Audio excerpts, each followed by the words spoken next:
5 tips menghindari virus corona. Sering mencuci tangan dengan sabun dan air mengalir minimal selama 20 detik. Dan pastikan seluruh bagian tangan dicuci bersih agar terhindar dari kuman. Jika tangan Anda sedang dalam keadaan tidak bersih, disarankan tidak menyentuh mata, hidung, dan mulut. Hindari kontak fisik dengan orang yang sedang sakit. Jaga jarak setidaknya 2 meter dengan orang di sekitar Anda. Selalu gunakan masker saat Anda keluar rumah. Dan tetaplah di rumah jika tidak ada keperluan mendesak. 3 tips menggunakan masker secara tepat. Sebelum menggunakan masker, cuci tangan Anda menggunakan sabun dan air yang mengalir, atau gunakan alkohol khusus pembersih tangan. Saat menggunakan masker, tutupi mulut dan hidung Anda, pastikan tidak ada celah antara wajah dan masker. Ganti masker secara rutin sesuai dengan jenis masker yang Anda pakai. Saat melepas masker, lakukan dengan melepas dari tali pengait dan jangan sentuh bagian depan masker. Lalu, segera buang masker ke dalam tempat sampah yang tertutup. Cuci tangan dengan sabun dan air yang mengalir atau alkohol khusus pembersih tangan.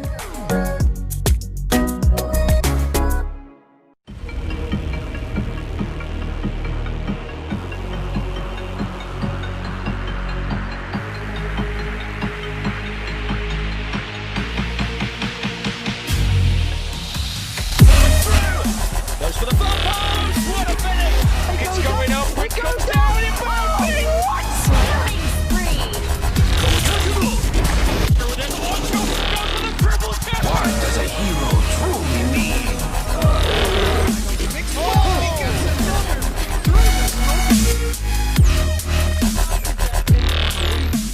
That was a nightmare. How about here? All I can say is it's absolutely perfect.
Hai semua, welcome to day 2 of Women's World Festival. Hari ini kita akan berjumpa dengan 2 wanita dari Single Moms Indonesia who are going to be sharing about their daily challenges, struggles, and sometimes the perks of being a single parent. I'm very sure this is going to be a very informative and insightful session. Want to know more? Come join me! Hai semuanya, aku saat ini bersama Mbak Evi dan Mbak Ajak. Hai Mbak, apa kabar? Halo, baik. Before we start, thank you so much for doing this for Women's World Festival. I'll be very, very appreciative and very grateful that you're a part of this. So thank you for coming and joining us today. No worries, it's our pleasure to be here. Mbak, aku pernah jawab ini sebenarnya tuh Single Moms Indonesia bermulai dari mana sih? And why Single Moms Indonesia? Oke, sebetulnya untuk single mom sendiri, kami adalah komunitas untuk ibu tunggal di Indonesia. Kami saat ini pas banget di bulan September ini kita berulang tahun untuk yang ke-6. Congratulations, happy birthday. Thank you, happy birthday Single Moms Indonesia.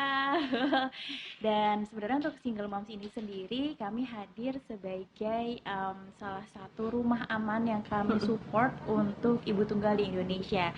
Founder kami Mbak Maureen Hetipio sebagai founder dari Single Moms Indonesia saat waktu beberapa tahun yang lalu merasa berdasarkan pengalaman pribadinya merasa seperti kok nggak ketemu ya rumah aman untuk ibu tunggal, terutama untuk di Indonesia.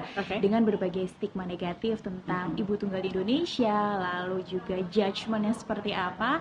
Akhirnya berdasarkan dari pengalaman pribadi tersebut dari Mbak Maureen, akhirnya Mbak Maureen melahirkan Single Moms Indonesia yang akhirnya alhamdulillah di tahun 2020 ini lahirlah Yayasan Ibu Tunggal Indonesia. Jadi kita bertransformasi nih Mbak Chani nih. Kalau mau ditambahkan, jadi entitas ini, komunitas ini, embrionya adalah sebuah komunitas Single Moms Indonesia. Kemudian akhirnya setelah sekian lama kita berkembang gitu ya, jadi ternyata diterima oleh masyarakat, banyak yang membutuhkan, semakin luas juga manfaatnya. Akhirnya bertransformasi menjadi sebuah yayasan seperti itu, Yayasan Ibu Tunggal Indonesia. Interesting. Kalau kan title-nya kan Single Moms Indonesia berarti ya. Berarti what is the classification of being seorang single mom gitu? Oke. Apa sih? Ada berapa macam gitu? Oke. Kalau dari Single Moms sendiri di Indonesia, di komunitas Single Moms di Indonesia sendiri sebenarnya kita ada 3. Ada Single Moms by divorce, Single Moms by death, choice. dan yang satu lagi Single Moms by choice gitu. Jadi lagi-lagi kami menekankan di sini seluruh member kami sangat tegas untuk no judgment at all, terutama untuk dari sara segala macam itu kita tidak boleh sama sekali. Kita harus meningkatkan empati kita, simpati kita sesama Single Moms Indonesia, sesama ibu tunggal di Indonesia, karena masing-masing punya happy-nya sendiri, masing-masing punya ujian dan masalahnya sendiri. Kita nggak bisa pukul rata semuanya sama dengan solusi yang sama, dengan saran yang sama gitu. Seperti itu sih Mbak, kira-kira Mbak Chani. Ini kan tadi kan seperti yang Mbak bilang kan Single Moms merayakan ulang tahun yang ke-6 ya. Nah, kalau yang seingat aku kan zaman-zaman 2014, 2015 gitu kan social media is not as powerful as it is now. True. When Single Moms pertama terbentuk, challenges-nya apa sih, Pak? Kita mulai dari Facebook ya, dari sebuah komunitas yang kita muncul di Facebook, kemudian ternyata diterima masyarakat karena memang banyak sekali perempuan-perempuan di Indonesia yang mengalami hal yang sama. Challenge-nya memang akhirnya kita ya mengumpulkan member itu dari semacam hanya komunitas Facebook aja ya. Pada saat itu sudah mulai memang dunia maya sudah mulai ada gitu ya. Nah, kemudian selain itu juga kita ada kegiatan-kegiatan yang nggak cuma di dunia maya aja, artinya kita juga ada kegiatan yang offline, dan di situ justru keadaan kita jadi seperti keluarga gitu, karena kita bisa memberikan kegiatan yang mensupport itu secara lebih touchful ya, jadi lebih dekat ke anggota. Kemudian di sana kita bisa melaksanakan kegiatan-kegiatan yang programnya seperti melakukan pendampingan secara emosional, artinya kita memberikan dukungan secara emosional, atau kita memberikan kegiatan-kegiatan yang meningkatkan percaya diri, motivasi untuk bangkit, untuk rebuilding family, karena memang tujuan dari adanya yayasan atau komunitas ini adalah kita mendukung wanita Indonesia yang mengalami hal katakanlah menjadi single moms ini untuk bangkit ya, untuk pulih, untuk rebuilding family, mengupayakan kembali keluarganya untuk bangkit lagi, untuk bisa melanjutkan kehidupannya seperti itu. Jadi kan kadang-kadang kalau misalnya di Indonesia itu kalau udah katakanlah bercerai atau ditinggal meninggal itu situasinya kompleks ya. Ada yang sangat down gitu secara emosi gitu, ada yang sangat down juga secara finansial. Nah, itu ternyata membuat ibu-ibu yang mengalami hal seperti ini atau perempuan Indonesia yang mengalami seperti ini tidak bisa melanjutkan kehidupannya secara baik. Nah, ini kan menjadi kurang baik untuk keadaan anaknya, untuk keadaan bangsa sendiri gitu ya. Nah, ketika yayasan ini hadir, komunitas ini hadir sebagai teman yang aman, teman yang bisa mensupport untuk ayo bangkit, ayo berkembang, kamu bisa melanjutkan hidupmu gitu. Anak-anakmu bisa tidak ada kata broken home children gitu Definition ya. of broken home, iya. Jadi nggak ada anak-anak yang hancur karena keadaan seperti ini gitu. Jadi di situ peran dari yayasan kita. Nah, itu ternyata banyak sekali yang mendapatkan manfaat ini. Kita disupport banyak praktisi juga untuk para ahli ya, dari mulai psikolog gitu ya, atau dokter, atau kemudian financial planner. Mereka banyak membuat kita bekerja sama sih. Kita bekerja sama dengan para ahli itu, dan mereka juga secara katakanlah sukarela memberikan keahliannya untuk mendukung kita agar perempuan-perempuan di Indonesia ini yang mengalami hal seperti ini bisa menjadi diri seutuhnya, bahwa apapun statusnya, apapun marital statusnya, kita perempuan Indonesia bisa tetap menjadi manusia yang utuh seperti manusia yang lainnya, yang juga bisa punya hak untuk berkembang, yang juga bisa punya keadaan yang sama dalam kacamata masyarakat lainnya. Tidak ada diskriminasi, tidak ada stigma-stigma negatif seperti itu. Intinya seperti itu ya, Mbak? Iya, kira-kira seperti itu sih. Dan memang goals paling utamanya itu adalah pemberdaya ibu tunggal. Pemberdayaan ibu tunggal. Ya. Oke. Nah, kan dari zaman-zaman yang beberapa tahun yang lalu sampai awal tahun ini kan masih banyak yang namanya konsep-konsep event offline gitu kan. Sekarang kan semuanya ya for whatever reason gitu. Maksudnya kan everything is moved to online digital. based gitu, digital. Nah, acara apa yang pernah dilakukan dulu yang pas offline dan sukses dibawa ke platform digital gitu? Oke, kalau sebenarnya sih dulu kita pernah secara rutin kita pernah ada kayak kopdar gitu. Kita ketemu bareng, gathering. Kopdar itu apa? Sorry. Kopi Kopi darat ya. Gathering, ketemu Gathering, kangen gitu. Di sebuah tempat, ketemuan di sebuah tempat gitu, bareng-bareng sama komunitas, tergantung nanti wilayahnya di mana. Secara official juga ada, secara member yuk kumpul-kumpul, sekarang ngobrol-ngobrol bareng juga ada. Di perkota juga ada. Waktu itu kita sudah sampai ke Makassar gitu. Waktu itu juga sampai ke Surabaya. Jadi kita sudah Bandung, betul sekali gitu. Jadi di situ para mimos kita, admin moms kita nih, foundernya juga, kita nggak cuman mau mereka daftar member, terus hahihi di sosial media, chatting di WhatsApp group, tapi bonding secara realnya pun nggak dapat gitu. Jadi akhirnya secara bergilir sebelum pandemi kemarin, akhirnya kita sudah keliling ke beberapa kota di Indonesia, sampai paling jauh itu waktu itu memang ke Makassar, gitu. Biasanya kalau offline itu kita sharing event ya, kita sama-sama sharing apa sih kendala yang dihadapi gitu. Terus kemudian dari situ kita biasanya bisa saling saling memberikan masukan, saling bisa memberikan kalau yang sudah mengalami. Jadi kalau saya boleh sharing nih, fase keadaan seperti kami ini itu ada terutama misalnya yang ditinggal karena meninggal atau ditinggal karena bercerai gitu. Itu ada fase kesedihan gitu ya. Ada fasenya. Jadi yang di setiap fase itu kita biasanya kalau misalnya bisa bertahan itu sampai akhirnya bisa ke fase acceptance gitu ya. Itu menjadi pengalaman tersendiri yang bisa kita bagikan kepada teman-teman.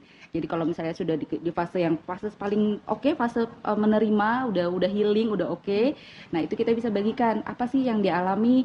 Kemudian nanti kalau yang masih fase berdarah-darah gitu, masih sedih-sedih gitu, itu baru nanti kita bisa kasih saran, oh kalau di fase seperti ini kamu bisa apa gitu. Jadi saling mendukung sih. Pada saat offline ya. Berarti ya. Betul. Support system. Kalau sekarang online, Mbak? Kalau sekarang online, waktu itu beberapa kali kita pernah bikin gathering secara online. Jadi kita invite members, non-members dari seluruh Indonesia. Waktu itu kita open house, virtual open house Single Moms Indonesia. Waktu itu sekitar 3 bulan yang lalu sih gitu. Dan itu antusiasmenya alhamdulillah luar biasa. Jadi makin banyak juga yang daftar biar mereka juga nggak merasa sendiri. Jadi sebenarnya nih Single Moms Indonesia hadir juga biar ibu tunggal di sana yang belum tahu tentang Single Moms Indonesia juga merasa, oh I'm not alone. Jadi yuk kita sama-sama bareng, kita bangkit bareng, kita mandiri bareng, kita empower women bareng-bareng gitu loh. Dengan tidak melihat background story seperti apa gitu. Jadi makanya kalau di Single Moms Indonesia no judgment, itu sama sekali nggak boleh. Gitu. Kayak yang tadi Mbak bilang kan, it's a very support based kan ya. Jadi whether it's offline or it's online, it's about mendukung dan mensupport fellow single moms yang ada throughout the country gitu. Pernah nggak sih Mbak ada satu situation atau satu case gitu misalnya mereka baru misalnya ditinggal meninggal atau by choice gitu ya, and they join Single Moms Indonesia and this platform has changed their life completely gitu. Pernah ada nggak? I'm sure ada banyak gitu. 95% mereka juga memberi merasakan manfaat yang positif. Merasakan manfaat ya. Saya sendiri merasakan manfaat itu. Saya boleh di-share nggak? Boleh banget. Boleh di-share nggak? Jadi kalau di awal saya tidak mungkin lebih banyak sedihnya gitu ya, karena memang fasenya mungkin pada saat itu juga masih fase the 5 emotional stages ya. Masih seperti itu. Tapi kemudian ketika masuk komunitas ini saya tidak merasa sendiri. Kemudian kita diberikan ada program-program yang memang pendampingan secara emosional ya, pendamping untuk healing, katakanlah seperti self healing seperti apa. Jadi ada banyak ilmu-ilmu gitu ya, kita diberikan banyak ilmu untuk bagaimana caranya memulihkan batin, terus kemudian memulihkan kehidupan, katakanlah finansial ataupun memulihkan banyak hal ya, kayak bagaimana parenting, bagaimana co-parenting gitu, bahwa ternyata juga co-parenting juga tidak melulu bisa lancar gitu ya, dan ketika keadaan seperti itu harus apa. Nah seperti itu, jadi ilmu-ilmu itu kemudian akhirnya sangat berguna ya, dan akhirnya kita bisa menjadi seperti apa saat ini. Itu ada kaitannya dengan impact yang ada dari komunitas ini. Kalau Mbak Ajeng, kalau aku waktu itu lebih kepada saya biasa dari dulu sebenarnya biasa sendiri gitu. Jadi kayak gue nggak apa-apa, gue oke. Dan ternyata di Single Moms Indonesia saya belajar it's okay if you're not okay, you just tell everyone gitu kan. Jadi dari situ saya juga belajar, saya stop nih berpura-pura baik-baik aja, padahal saya nggak baik-baik aja gitu loh. Terlepas semua backgroundnya akan seperti apa. Dan satu hal yang pasti, ketika saya join di komunitas ini dan saya aktif, lalu saya juga support single moms yang lain di Indonesia gitu loh, itu menjadi salah satu healing saya. Healing saya, saya harus bisa move on. Saya juga sejauh ini saya belum stabil banget, tapi at least saya sudah acceptance.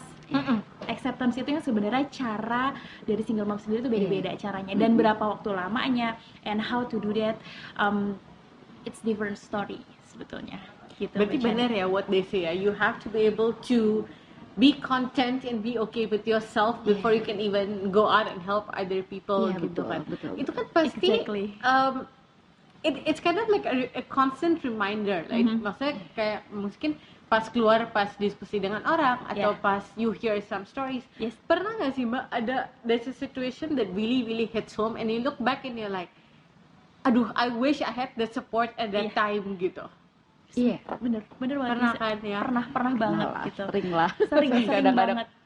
banget. Dan sebenarnya dari sharing session itu, kalau misalnya ketika sebelum pandemi, sharing session yang paling favorit itu adalah sesi curhat. Sesi curhat itu gitu loh. Itu mah semua kayaknya ya. Semuanya gitu. Semua kayak. Tapi kalau udah masuk ke sesi curhat itu, kita bakal reserve satu rooms yang private. Jadi nggak di public area. Jadi karena di situ pasti banyak yang nangis, banyak yang mungkin Very baru personal kenal. story Iya, kan. iya gitu. Jadi waktu itu di setnya adalah benar-benar satu orang cerita perkenalan. Jadi memang tuh kalau misalnya udah ada gathering sesi curhat kayak gitu, itu bakal sehari full sih, gitu loh. Dan kalau boleh sambil sharing, sebenarnya sesi curhat ini dari masing-masing kota itu energinya beda-beda. Oke, boleh Gitu. di-elaborate nggak? Beda-beda maksudnya? In what Jadi context kalau gitu? misalnya di kota-kota besar itu ceritanya itu masih yang oke gitu lah, jadi masih bisa sudah sering kita dengar. Tapi kalau misalnya sudah masuk ke lebih kepada daerah pelosok, itu energi negatif yang keluar dan terserap oleh mimos kita, admin moms kita itu sampai beberapa kali kita juga butuh waktu untuk healing, untuk menerima cerita-cerita itu, karena sebegitu beratnya cerita itu hadir di kehidupan in their real life gitu loh Mbak. Gitu. Kalau boleh saya menambahkan ya, karena kebetulan saya berangkat dari SMI Bandung gitu kan, saya dari Bandung. Di daerah Bandung sendiri kebanyakan memang karena KDRT gitu ya, dan mungkin dari situ yang dimaksud oleh Mbak Ajeng gitu. Jadi kenapa dibilang energinya begitu negatif ya, karena teman-teman di daerah ternyata perempuan Indonesia itu banyak banget yang mengalami hal-hal yang memang sangat kalau misalnya dibilang itu sebuah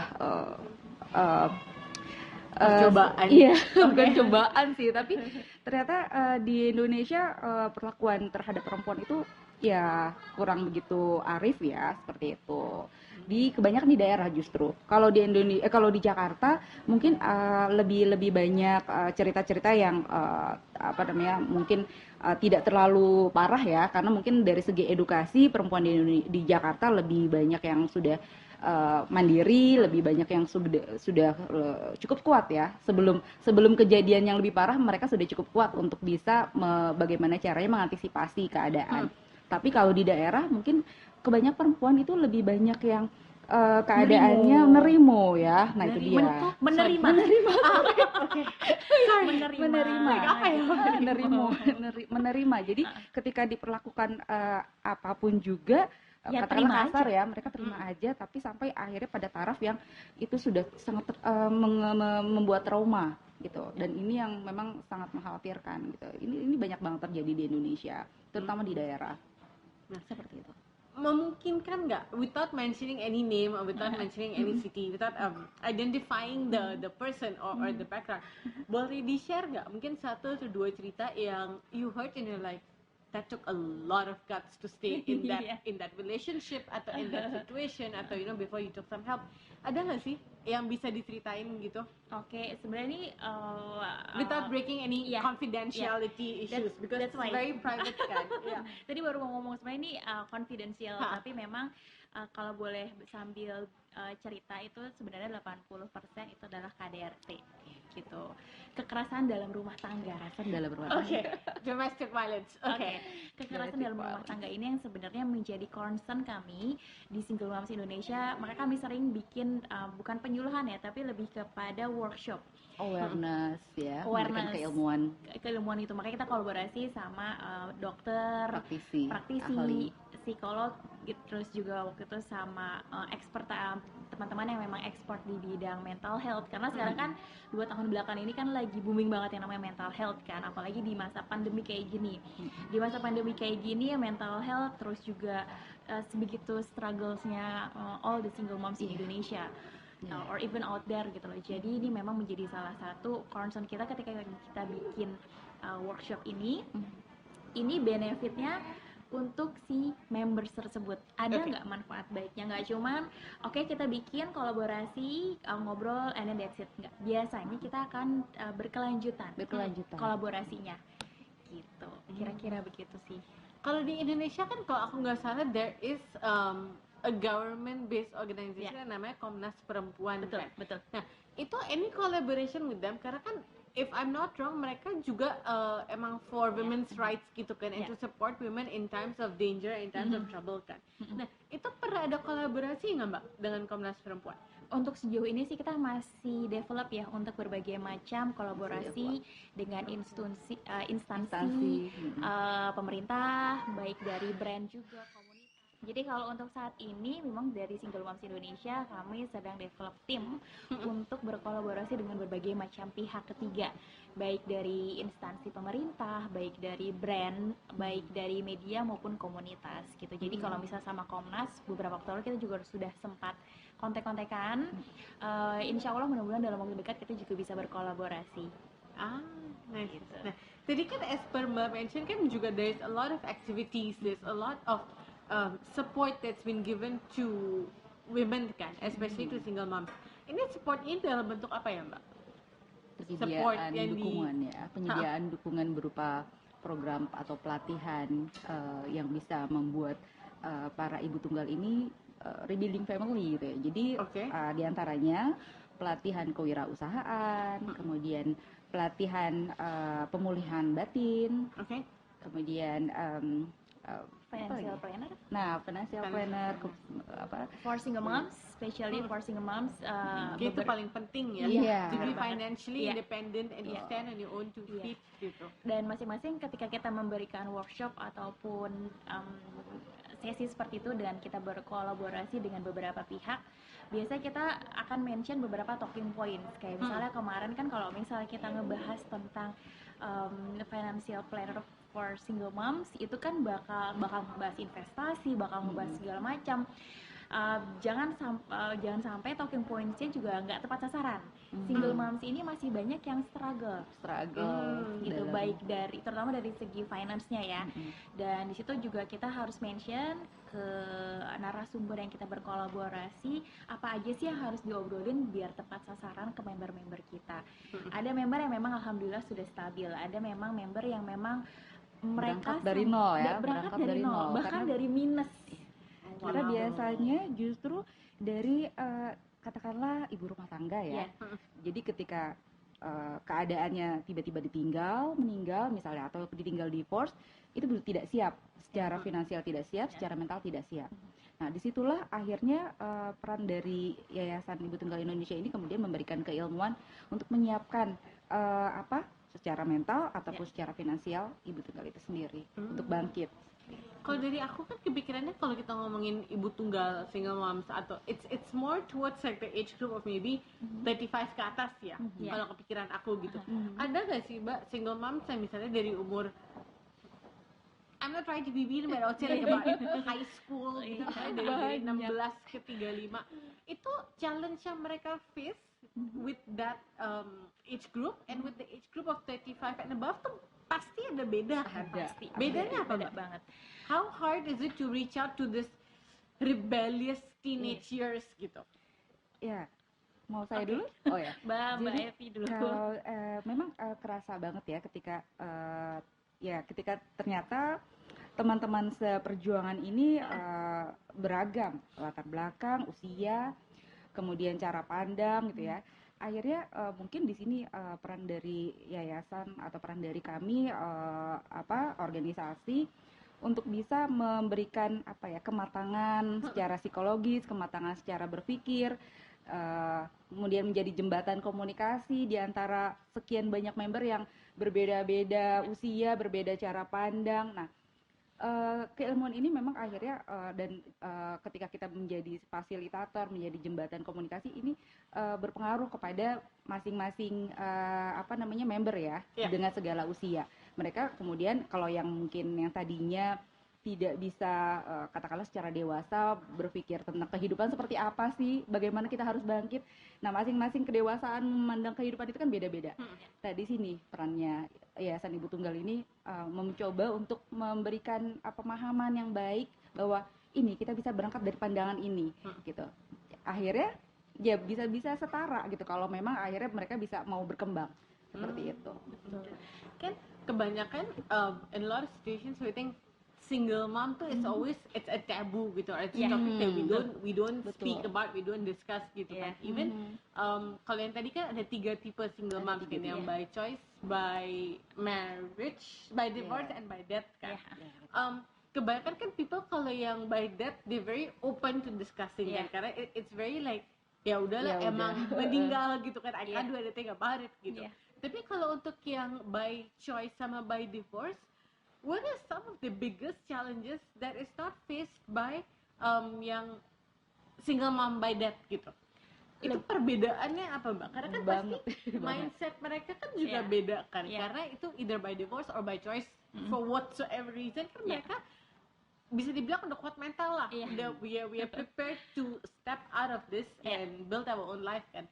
Kalau itu challenges-nya apa Mbak dibandingin yang by death gitu? Challenges-nya adalah lebih kepada ada beberapa personal yang memang mereka lebih kepada gue nggak nyangka ternyata gue berada di taraf di masa dimana gue melalui fase kehidupan ini, yaitu divorce gitu loh. Dan itu sebenarnya lagi-lagi healingnya berbeda. Healingnya berbeda karena dari by divorce itu macam-macam.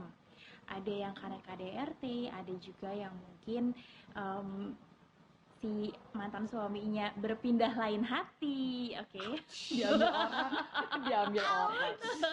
Terus juga ada yang memang ada banyak faktor sebetulnya dari situ. Memang kita balik lagi ke awal, kita tidak bisa menjudge ataupun kita juga tidak bisa mendeskripsikan bagaimana healingnya gitu loh. Kalau misalnya waktu itu ada juga yang banyak member yang akhirnya mereka malu buat masuk jadi Exactly. member Yeah. jadi member Single Moms Indonesia. Masing-masing ada waktunya kok. Ada juga yang member akhirnya oke, yang penting saya daftar aja dulu deh gitu. Tapi mereka nggak mau masuk ikut grup yang aktif Mbak gitu. Nah akhirnya dengan berjalannya waktu mereka juga healing, mereka juga beraktivitas. Akhirnya mereka mulai aktif, mereka ikut penyuluhan, mereka ikut sharing session bareng sama teman-teman yang lain yang juga merasa punya permasalahan dalam diri yang sama, di kehidupan yang sama gitu. Jadi masing-masing healingnya sebenarnya beda Mbak gitu. Tapi kalau ada juga yang orang yang oke, gue udah sendiri, ada juga yang mereka akhirnya gue menghilang dulu dari sosmed, dari semua mereka menghilang. Ada juga yang mereka jalanin aja udah kayak nggak ada Rela apa-apa gitu kan. Iya, kayak sebenarnya dalam hati mereka nggak rela, mereka masih healing. Tapi dengan berjalannya waktu sampai 3 tahun, mereka teman-teman bahkan keluarga mereka juga nggak notice ternyata dia itu like udah divorce. Ada yang begitu. How? Maksudnya, I'm assuming ya, if someone is married and you live Yeah. with your family, Yeah. atau you know you're always in touch with your Yeah. family, right? Yeah. Masa it can go to a certain period of time yang you're divorced, we didn't even know about this Yeah. gitu. It happens to me. Aku ya. I would say, do you mind elaborating it further? Pasti kan ada reason gitu kan, Iya. Mbak, kenapa nggak diinfo keluarga? Itu mungkin apa-apa. tantangannya Itu yang tantangannya dihadapi sebenarnya. keluarga Di ya. keluarga terus sekali. Mungkin kalau keluarga inti memang oke, kita sudah cerita. Tapi kalau untuk keluarga besar, untuk teman-teman yang lain, biarkan mereka dengan waktu, dengan bulan, dengan tahun, mereka tahu sendiri. Dari Jadi, mulut ke mulut kayak gitu loh. Kalau saya bisa menambahkan, jadi tantangan dari ibu tunggal yang karena bercerai atau yang karena pilihan, itu lebih kepada keadaan penerimaan dari masyarakat dan penerimaan dari keluarga. Nah, penerimaan di masyarakat dalam artian gini,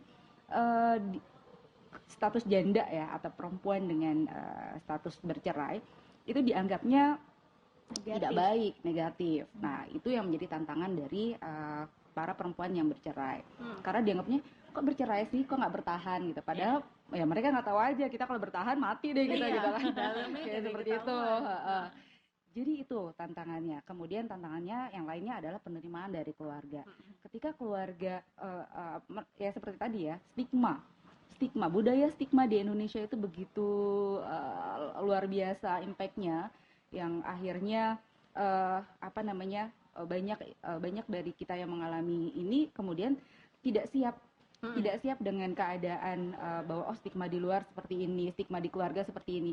Nah itu juga mungkin yang akhirnya Mbak Ajeng nanti dulu deh, ditunda dulu memberitahu ke keluarga gitu, atau ketika misalnya ada banyak perempuan yang mengalami seperti ini akhirnya bertahan demi dia tidak sanggup untuk menyandang status janda yang kemudian sama masyarakat dianggap sebagai marital status yang tidak baik gitu. Akhirnya ya itu sebuah tantangan dan banyak dari kita yang tidak berani untuk menghadapi ini, padahal ketika misalnya dia bertahan dia juga lebih parah lagi gitu ketika harus menghadapi banyak hal yang dijalani dan diempat sendiri, dipendam inner Iya, problems gitu, iya, and you keep it within yourself gitu sekali. Sebenarnya waktu itu juga jadinya alhamdulillahnya memang dari relasi, dari teman kantor, dari keluarga, semuanya setelah tahu ya support gitu. Dan alhamdulillah di circle saya tidak ada yang menganggap stigma negatif tentang single moms gitu. Ini lebih kepada diri sendiri yang belum siap ya. I'm okay gitu. Belum Jalanin siap dengan aja, toh situasi. juga nanti orang pada tahu dengan waktunya sendiri tanpa saya harus berkoar-koar gitu loh. Jadi biarin aja orang pada tahu. Ketika orang tahu, ketika mereka bertanya, ketika saya juga sudah healing. Jadi masing-masing perempuan yang mengalami hal seperti ini punya kesiapan mental masing-masing untuk bisa menerima keadaannya dan bagaimana dia menerima dirinya secara internal dan bagaimana dia menerima dirinya secara eksternal. Ya, oke. Itu. Seperti itu. Kira-kira again, I'm going back to what I have heard a lot about being single in Indonesia, right? Or even more towards being either you're a divorcee atau janda gara-gara meninggal atau for whatever reason pokoknya you're single gitu. Stereotype itu lebih ke women single gara-gara either break of marriage or whatever the reason is. It's more towards you're being looked down upon. Whereas kalau male, ya udah, he's a male, he has a choice to do it gitu. Is that something that you guys face in the organization? Pernah ada nggak sih yang bilang, aduh, I wish I was a guy gitu. Jadi even if I was single, no one would criticize, no one would say anything gitu. Ya. Pernah? Ini sebenarnya yang menjadi kita juga bingung ya sebenarnya stigma negatif si single moms terutama untuk janda itu di Indonesia sampai sebegitu buruknya tuh kenapa sih sebenarnya, dan mulai dari mana itu juga sampai Asal dibikin usulnya jokes apa gitu loh. itu no one, kita juga nggak tahu ya Mbak. Tapi kalau sebetulnya. sebenarnya pernah kalau saya pribadi Udah kemudian penelitian. bukan penelitian sih, semacam Pengalaman mempelajari gitu ya. ya. Oke. Karena seringkali saya mencoba untuk membuat tulisan ini untuk bisa mengadvokasi teman-teman yang ada di single moms juga. Akhirnya saya mencoba untuk melihat lebih dalam lagi kenapa sih ada budaya stigma di Indonesia. Itu ternyata memang lebih dari tahun 50-an itu ada banyak film-film yang mengangkat status marital janda itu dengan kemudian katakanlah seksualisasi ya, diseksualisasi, dijadikan seperti sosok yang seksi, kemudian mengganggu rumah tangga orang. Nah, kemudian dari situ stigma itu muncul, yang janda seksi, si Inem janda seksi lah atau apa ya, kemudian akhirnya itu membudaya. Dari film, dari kemudian bahkan in real life jokes itu banyak banget, stiker-stiker di WhatsApp itu banyak sekali. Itu sangat menyedihkan. Kebiasaan membuat seksualisasi janda ini kemudian menjadi budaya. Budaya itu kemudian menjadi stigma.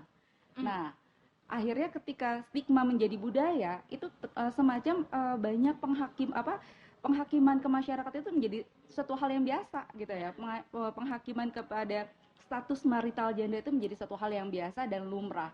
Dan itu yang kemudian kita secara pelan-pelan ingin berupaya untuk merubah stigma ini menjadi hal yang mereka harus punya awareness bahwa ini bukan kita adalah manusia yang sama seperti manusia yang lainnya, yang punya peluang baik dan buruk. Artinya kalau misalnya mereka bilang janda itu pelakor, nggak juga kok, orang gue juga jadi janda diambil kan sama orang yang katakanlah mereka bukan diberikan stigma pelakor gitu. Sorry, pelakor itu? Pelakor adalah pengambil laki orang. Oh, Itu istilah. Nah, itu juga sebenarnya itu adalah stigma ya. Yang itu kemudian akhirnya kita karena tidak ingin membudayakan sebuah stigma negatif, kita juga dicoba untuk tidak membudayakan stigma juga gitu. Jadi ketika kita menjadi ibu tunggal karena suami kita beralih kepada yang lain, kemudian kita memberikan stigma juga kepada yang lain, pelakor gitu. Nah itu juga kita akhirnya coba untuk menghindari deh stigma itu gitu, karena kita juga nggak mau di stigma oleh Iya, yang benar. lain gitu, seperti itu. Jadi akhirnya berangkat dari kita ingin melakukan budaya baru untuk memberikan awareness kepada masyarakat bahwa kita adalah manusia yang sama, punya peluang baik dan buruk yang sama, dan punya hak yang sama untuk bisa menjadi manusia yang berkembang, manusia yang bermanfaat buat masyarakat. Kalau kita di stigma kan kita jadi terdiskriminasi, terhambat in a box kemajuannya gitu. ya. Nah itu dia, akhirnya kita mencoba memberikan awareness ke masyarakat bahwa kita punya hak juga untuk maju dan berkembang menjadi manusia yang baik. Kita manusia utuh kok, sama seperti yang lain, seperti itu. Kan all this while we've been discussing about being a single mother gitu. Tapi another very important aspect of this is the kid who is a part of the relationship gitu. Anak yang whether it's for whatsoever reason yang parents are split, anaknya kan bisa dibilang the main victim gitu ya, karena they lost a father, they lost the support of one half of their parents. Itu yang udah pernah di experience ada nggak sih Mbak yang masalah anaknya gitu? Iya. Misalnya from a child's viewpoint gitu, kira-kira apa challenge yang terbesar untuk mereka? Challenge yang terbesar adalah psikologis anak ya, psikologis bagaimana anak menerima kondisi ini, kondisi ketika ayahnya terpisah dari bundanya, dari ibunya. Nah, jadi tapi akhirnya kita diberikan keilmuan juga di yayasan ini bahwa ketika kita ingin menolong anak kita harus tolong diri kita sendiri dulu. Kita healing diri kita sendiri dulu. Ya, kita healing diri kita sendiri. Kemudian setelah kita oke, kita baru kita healing anak kita. Jadi memang challenge-nya itu bahwa parenting ketika kita ingin melaksanakan sebuah parenting yang baik, sebuah keilmuan parenting yang baik, kita mulai dari bagaimana kita mengatasi diri kita sendiri dulu, kemudian kita mengatasi anak kita. Nah, kalau bagusnya sih kita bisa co-parenting sama mantan gitu ya. Itu bagusnya. Tapi ketika memang tidak bisa, ya tidak perlu dipaksakan, tetapi kita bisa dengan apa yang ada, dengan kondisi yang ada, kita harus bangkitkan keadaan ini menjadi keadaan yang memang saling bisa maju bersama gitu loh, rebuilding family, intinya seperti itu. Iya, betul sekali. Dan juga sebenarnya tadi mungkin anak-anak mereka ini mungkin masih umurnya belum dewasa, tapi malah ketika sudah dewasa pun, karena kita juga sempat ada kolaborasi juga sama komunitas itu namanya Be Home. Be Home ya. Be Home. Be Home ini memang di dalamnya adalah anak-anak yang ayah ibunya berpisah. Gitu. Nah di situ juga ternyata banyak anak-anak yang mereka mencurahkan isi hati dan pikiran, sehingga kita tahu keadaan mereka tuh dari kacamata mereka seperti apa sih kalau kita kondisinya seperti ini. Gitu.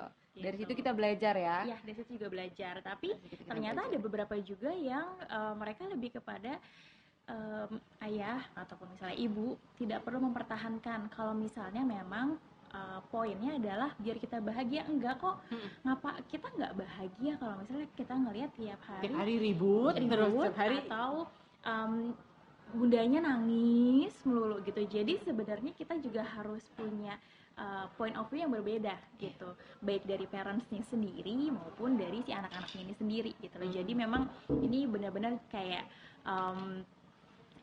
teamwork yang harus dilakuin bareng-bareng. Gitu. Kalau kita lihat dalam anak kan juga ada two different age group ya, two different age categories mungkin. Dari anak yang mungkin baru lahir sampai mereka mungkin umur in this day and age sampai umur 10 dan 10 sampai 18 kan psikolog mereka kan udah beda banget. Anak umur misalnya anak dari bayi sampai umur 10 lebih gampang to deal with them gitu. And misalnya maybe your father's out of town or he's moved away for work or some people don't live in the same house gitu. Tapi challenge terbesar apa untuk to deal with that situation gitu? Karena kan the often assumption is ya udahlah anaknya masih kecil lebih gampang diatur gitu. Padahal what we don't realize is psychological impact yang anak itu is facing at that point thing that will lead to the future or like when they grow older. What from experience, what is some of the biggest psychological impact gitu loh on a kid yang mungkin dari umur maybe say 3 sampai umur 10 gitu dibanding anak yang umur 10 sampai umur 18. Kalau anak saya usia 9 dan 10, tapi mereka sudah kehilangan ayahnya dimulai dari usia 4 dan 5 tahun. Oke. Jadi ketika itu keadaan mereka juga memang apa yang biasanya mungkin dekat dengan kedua orang tua tiba-tiba berbeda keadaannya sampai akhirnya tiba-tiba benar-benar tidak muncul sama sekali dan menghilang. Nah, keadaan yang paling berat adalah ketika salah satu dari orang tua ini benar-benar tidak mau menampakkan. Nah, itu yang itu berat ya, karena anak-anak itu kemudian secara emosional akhirnya jadi terguncang gitu ya. Dan kita menghadapi ini juga lumayan berat susah, ya, gitu. akan susah karena mereka juga membutuhkan membutuhkan waktu untuk bisa menerima hal ini. Gitu, ketika mereka menanyakan ayah kemana, kenapa ayah nggak muncul, apalagi ketika sakit ya, masuk rumah sakit kemudian aku pengen ayah telepon dong, aku pengen ayah hadir gitu. Nah, kita berupaya untuk menghadirkan ayahnya tapi ternyata kan tergantung dari pilihan iya mereka mau hadir atau tidak. Nah, ketika salah satu dari orang tua ini tidak mau hadir, nah itu yang dia rasakan anak itu terguncang mereka sampai akhirnya sempat anak saya ini dari pengalaman pribadi ya, dari anak-anak yang nggak mau ngomong di sekolah, nggak mau ngomong itu, nggak mau nulis di sekolah, nggak mau ngomong di sekolah, dan akhirnya saya mencoba untuk menghealing anak-anak itu dari mulai bagaimana dia percaya diri bahwa kamu nggak you're not as alone as what you keadaan thought, gitu. Keadaan kita ini ya udah kita terima dulu gitu. Tapi ini dengan pembahasan ke anak-anak ya. Apalagi ketika ada acara-acara di sekolah yang harus menghadirkan kedua orang tua, itu lebih challenging pasti. Itu luar biasa. Atau yang real yang sering terjadi dengan anak-anak saya pada saat itu ya, pada saat healing gitu, pada saat itu ketika kita jalan ke mall ya. Jalan ke mall kemudian bertemu dengan keluarga lengkap, utuh di hadapan kita gitu, bergandengan tangan. Itu oh my god, jadi benar-benar yang anak-anak kemudian biasanya menangis gitu ya, atau kadang-kadang bicara dari ke hati dengan saya bahwa Bunda, kenapa mereka bisa seperti itu, kita kok nggak bisa. Jadi disitulah peran kita, peran bundanya yang harus menghealing diri sendiri dulu, baru kemudian siap untuk menghealing anak-anak kita yang dengan keadaan seperti ini. Sampai akhirnya anak saya bisa nulis nih dengan keadaan seperti ini. Jadi dia nulis satu buku antologi cerpen yang mengisahkan hal seperti ini, bahwa dia mengalami bertemu dengan keluarga lengkap utuh, kemudian dia ingin seperti itu tapi kondisi tidak bisa gitu. Akhirnya dia kita kasih penjelasan bahwa sebenarnya yang ada Bunda tetap ada di sini gitu. Kita doakan saja yang lain gitu. Kita doakan kedua orang tua, yang penting kita menerima dulu keadaan seperti ini. Dan itu impactnya memang perlahan-lahan menjadi lebih keadaan lebih stabil ya. Tapi memang butuh waktu. Itu tentang kebanyakan kalau mereka bilang man is always the stronger gender gitu, tapi ternyata they don't realize. Well, I wouldn't say liar. I guess like the level of being strong is very very different, right? Karena di sini ya aku lihat tuh it takes a lot of guts and a lot of courage for us, or rather for most moms to be able to go back and tell your kid it's okay gitu, we can go through this together. Jadi we're equally as strong, if not stronger gitu. I wouldn't say they're stronger, but I would say we're equally strong gitu. Jadi dua-dua emang has a very important role to play and both are strong in their own capacities gitu. Jadi serunya menjadi keadaan seperti kami. Di saat yang sama kita harus memulihkan diri sendiri. Di saat yang sama kita harus memulihkan anak kita. Di saat yang sama kita harus mencari nafkah. Dan di saat yang sama di saat yang sama kita harus melakukan parenting, mengurus rumah, dan berbagai aspek yang harus kita laksanakan agar semuanya stabil dan dilaksanakan dengan baik gitu ya. Jadi tatanan keluarga itu bisa baik dengan waktu yang sama. Nah, itu dia tantangannya. Tantangan Ya, terberat itu tantangan ya. terberat sebagai ibu tunggal atau janda. Single mom. Single moms. Nah, Mbak Ajeng, closing question dari aku mungkin ya.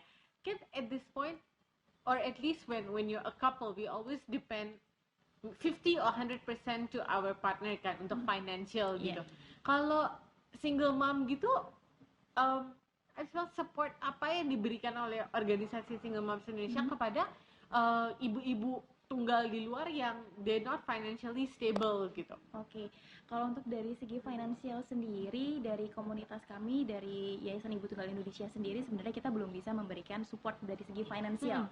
Mungkin Tapi kita not in terms of educate, cash, ya. tapi in terms of Education, keilmuan ya. keilmuannya yang sudah kita juga berikan kepada mereka. Sebenarnya ada satu social campaign yang kita bikin waktu itu, kita bekerja sama dengan Kita Bisa. Di awal-awal pandemi banyak yang di PHK gitu. Jadi ini Banyak ibu tunggal di merupakan sebuah ujian yang besar buat single moms Indonesia gitu loh. Jadi buat single moms terutama untuk di Indonesia. Mereka kehilangan mata pencahariannya mereka. Akhirnya kita bikinlah social campaign ini. Bekerja sama dengan kitabisa.com. Jadi memang donasi tersebut kita berikan kepada single moms di Indonesia berdasarkan berbagai macam kriteria gitu, dan kriteria itu pun kita seleksi nggak cuman 1 kali sampai 3 kali, dan kita Dengan juga keadaan yang benar-benar membutuhkan. mereka butuhkan.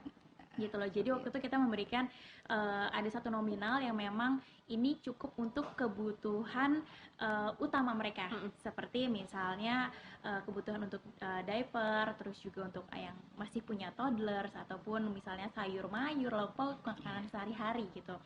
Jadi ini memang sampai satu waktu itu ada yang cerita, ada satu dia, karena ini kan harus daftar dulu ya. Jadi daftar, mereka daftar itu pakai surat kertas, lalu mereka kirim pos. Lalu dia menjadi salah satu penerima manfaatnya yang mendapatkan bantuan tersebut, yang mendapatkan salah satu donasi tersebut. Akhirnya kita pun mengirimkan nggak pakai bank, karena ibu tersebut mereka nggak punya bank account. Jadi kita pakai Wesel kalau nggak salah ya Mbak ya. Pakai Wesel, jadi masih tradisional sekali, dan ini masuk ke pedalaman gitu. Sebenarnya ini yang menjadi salah satu tantangan juga, dan ini menjadi salah satu kenapa akhirnya setelah 2 tahun ini komunitas Single Moms Indonesia certified by Facebook Community. Oh, that's amazing. Ya, gitu, dan juga foundernya juga sudah certified, dan kita juga sudah berkolaborasi berkali-kali dengan Facebook di Indonesia, bahwa memang komunitas ini punya goals yang serius untuk pemberdaya ibu tunggal di Indonesia. Untuk mengupayakan keluarga ibu tunggal untuk membangun keluarganya kembali menjadi sebuah keluarga yang bisa bangkit, bisa pulih, bisa berkembang, bisa maju, bisa mandiri, seperti itu. Benar kalau gitu tadi what I said in my introduction, very very insightful session. Thank you so much Mbak Evi, Mbak Ajeng, to be here with us today.